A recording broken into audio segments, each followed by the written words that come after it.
All right, everyone, we can go ahead and get started. Thank you for your patience.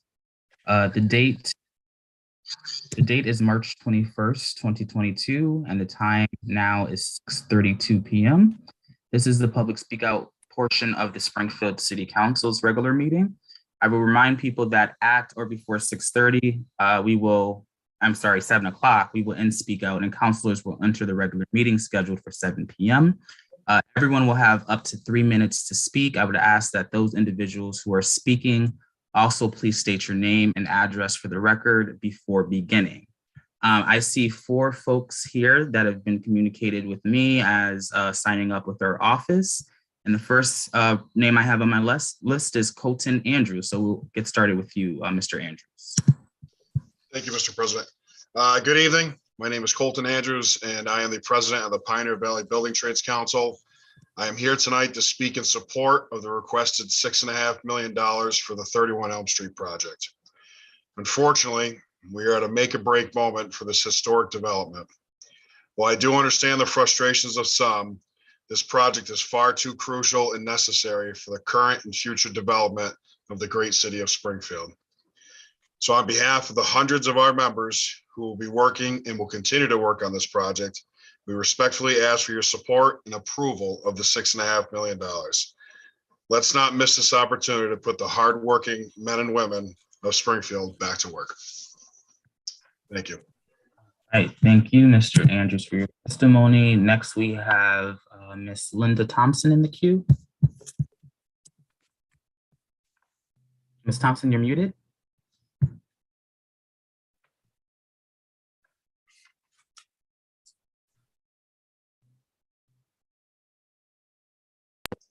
Okay.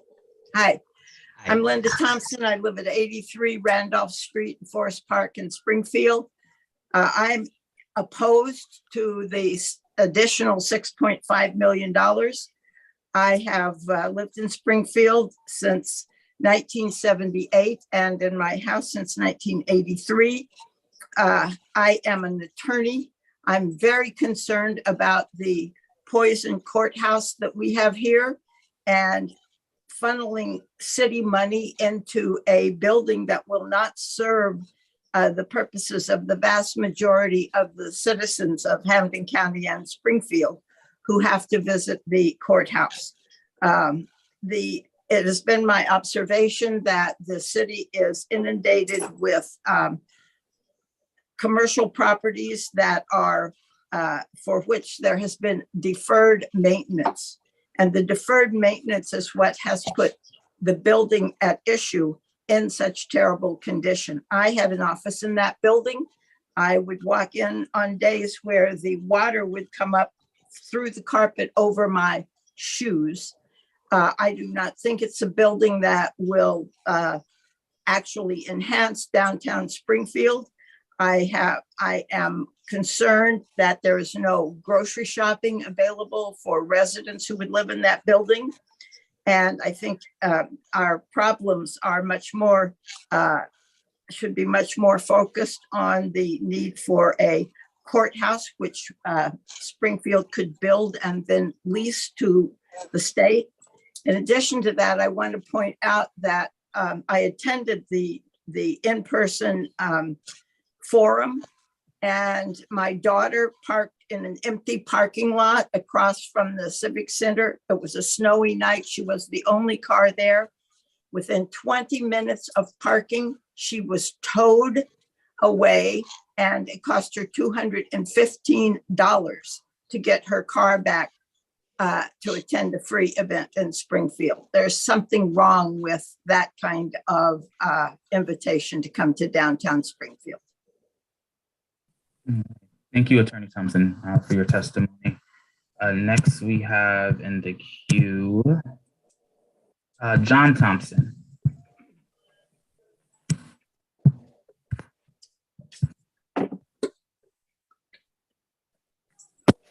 I'm sorry, Mr. Thompson, before we get to you, I see more folks here that signed up with their office. Our last speaker after Mr. Thompson is, give me 1 second, please, is Miss Rose Smith.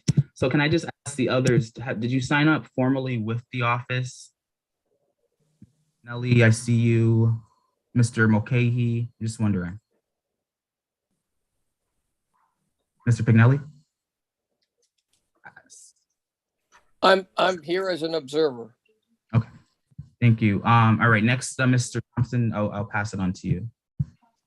Thank you, Mr. President. My name is John Thompson.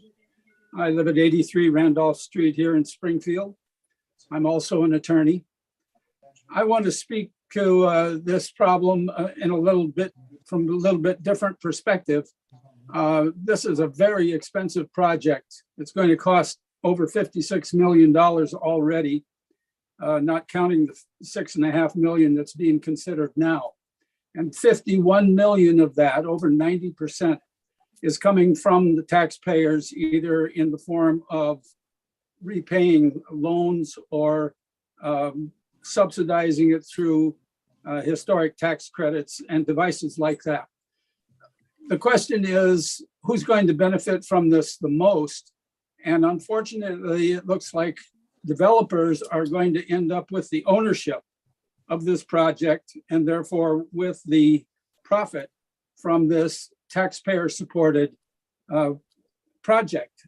I suggest that what we should do here is make sure that any further investment is conditioned on public ownership of the end product. That is, when this building is completed, it's not going to be worth anywhere near 50 or 60 million dollars.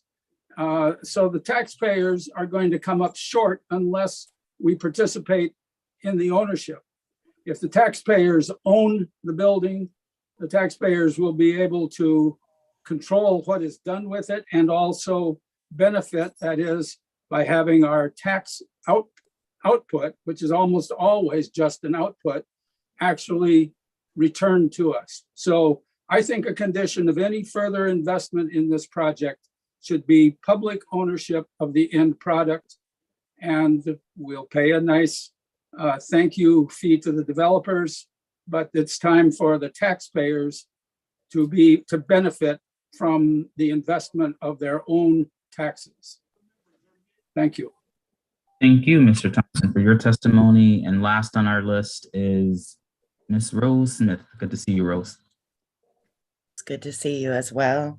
My name is Rose Webster Smith, and I live at 87 Leatherleaf Drive in Springfield. I am the executive director of Springfield No One Leaves, and I am here to testify in support of the Springfield Housing Trust.